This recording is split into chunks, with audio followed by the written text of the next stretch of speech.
I never expected to be involved in a tournament for serial killers, but here I was in round 2. Even though I had made it here, I still hadn't killed anyone. Yet, 2 weeks after the first round had concluded, I received my second envelope. I thought about taking the envelope directly to the police, but I had to be sure. I opened it up, and once again it contained a flash drive. That wasn't all it contained this time though, no. It also contained a smaller envelope with the word motivation written on it. I couldn't stop myself from opening it, but I really wish I hadn't. Inside the envelope was a single photograph. It was a picture of my parents, but it wasn't any normal picture of them. They were tied to chairs with gags in their mouths.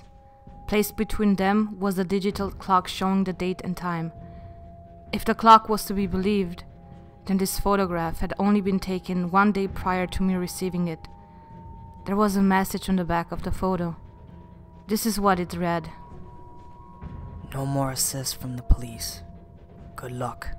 Of course I tried to call my parents, but it was no use. No matter how many times I called, they couldn't answer. After a few attempts, I realized I was wasting my time.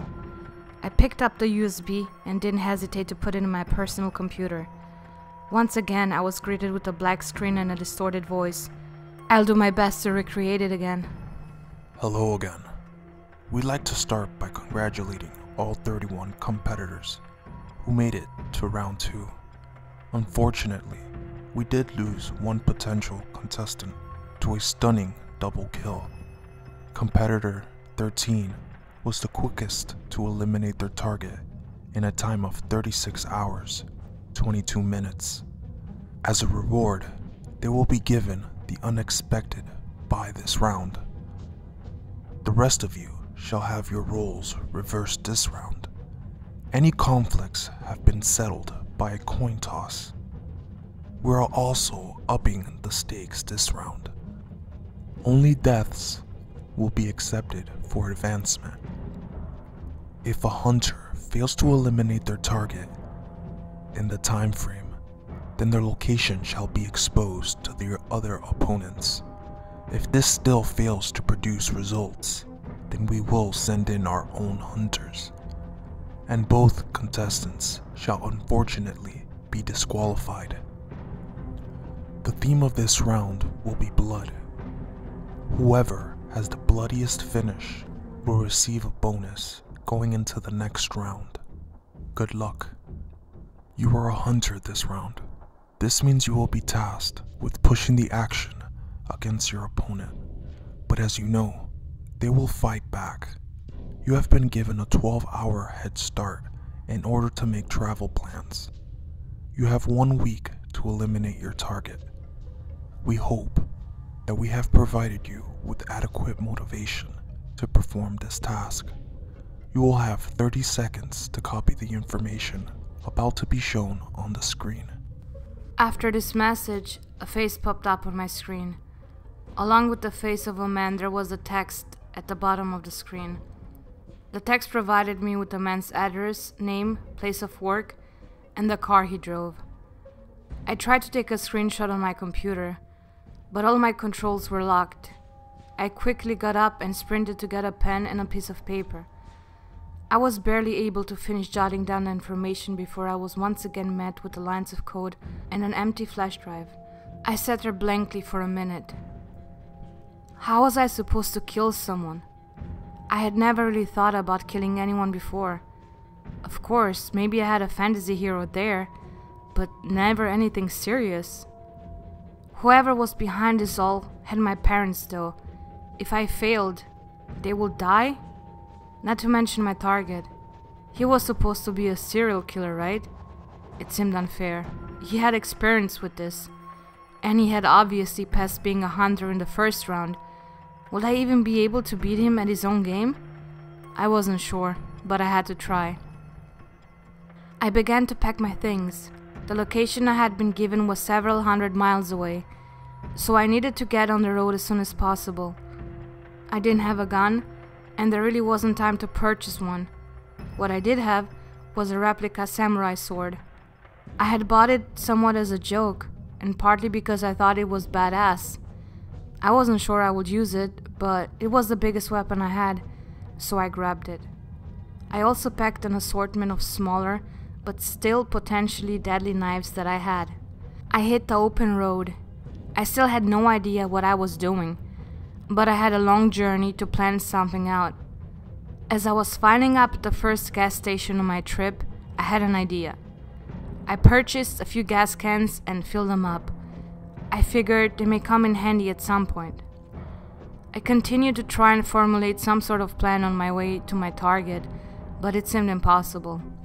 He knew I was coming, and he probably had something planned out for me. Yet here I was, floundering, trying to think up anything. I did have a week to figure it out, but that still didn't seem like nearly enough time for something like this. It was about 15 hours later when I arrived in my target city. I had been slowed down a bit by traffic, but otherwise the trip had been fine. It was the middle of the night and I was exhausted, but I decided to drive by my target's home first.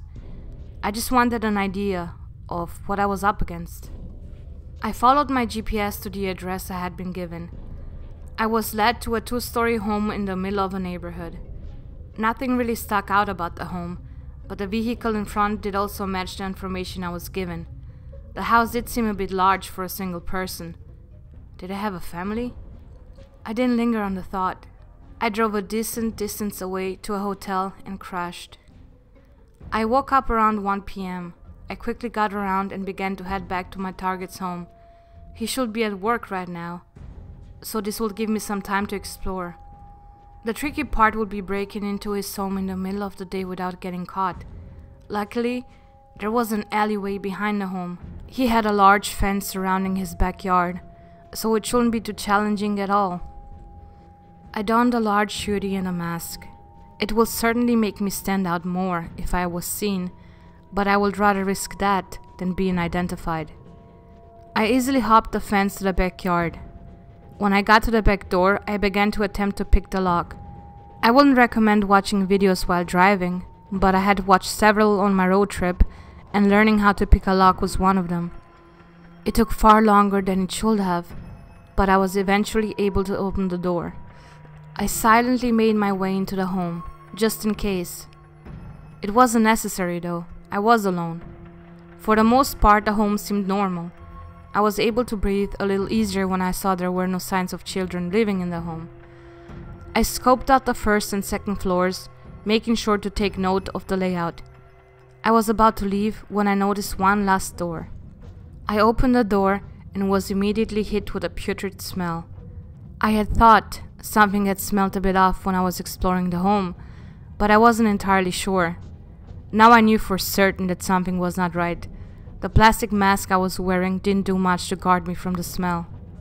The door led downstairs to a basement.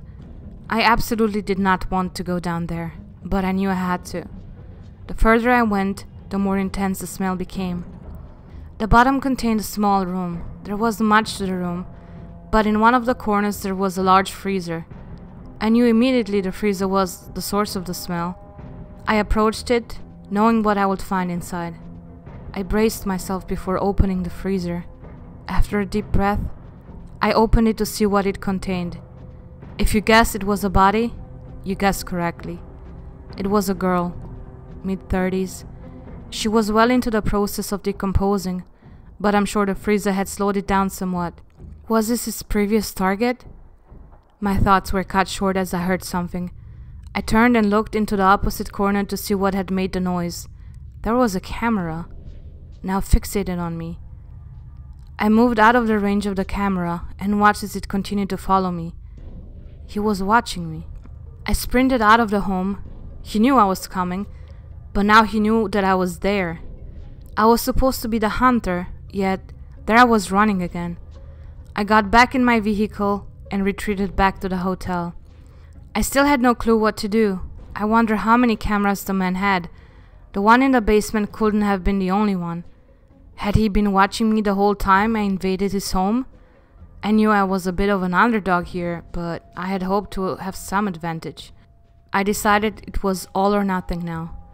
I was going to wait until night then I would return to the home. One of us had to die.